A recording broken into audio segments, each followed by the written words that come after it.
ডান্তির রক্ষাবাদের কাজের ধীরগতিতে ক্ষুব্ধ সিরাজগঞ্জের যমুনাপাড়ের মানুষ। এরই মধ্যে কয়েকটি এলাকায় দেখা দিয়েছে ভাঙন, বিলীন হয়েছে নানা স্থাপনা, বাড়ছে আতঙ্ক। পানি উন্নয়ন বোর্ডের ভূমিকা নিয়ে প্রশ্ন তুলেছেন এলাকাবাসী। শ্রীলঙ্কা আবারও রপ্তানিতে শীর্ষে। সিরাজগঞ্জের এনায়েতপুর থেকে শাহজাদপুরের হাটপাতিল ৬.৫ কিলোমিটার এলাকায় ২০২০ সালে শুরু হয় যমুনার ডান্তি রক্ষা বাঁধের কাজ। কার্যাদেশ অনুযায়ী ২০২৩ সালে ১৭টি প্যাকেজ শেষ হওয়ার কথা ছিল। বাস্তবতা হলো এর মধ্যে ৮টির কাজ এখনও চলমান, বাকিগুলোর অগ্রগতি নেই।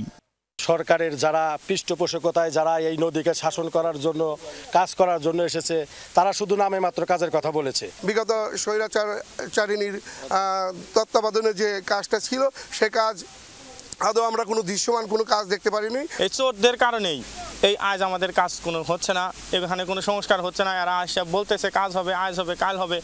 যমুনা নদীতে কমে গেছে পানি, তার সাথে পাল্লা দিয়ে বাড়ছে ভাঙন।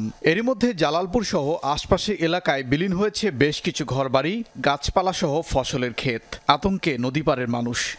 10 বিঘা জমি আসলে ভাঙ্গা ফুরা গেছে।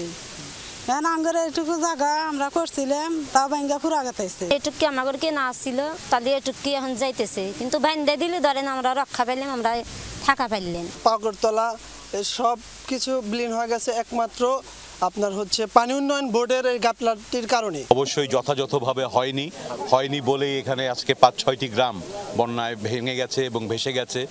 পানি উন্নয়ন বোর্ডের দাবি, আগের চেয়ে কাজের গতি বেড়েছে। এই বছরের মধ্যেই ৭৫% কাজ শেষ হবে।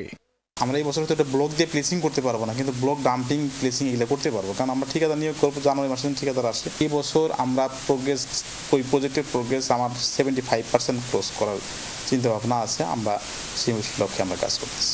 যমুনার ডান্তি রক্ষা বাঁধের এই প্রকল্পে বরাদ্দ ধরা হয়েছে ৬৫০ কোটি টাকা। ওবায়দুর রহমান, যমুনা নিউজ।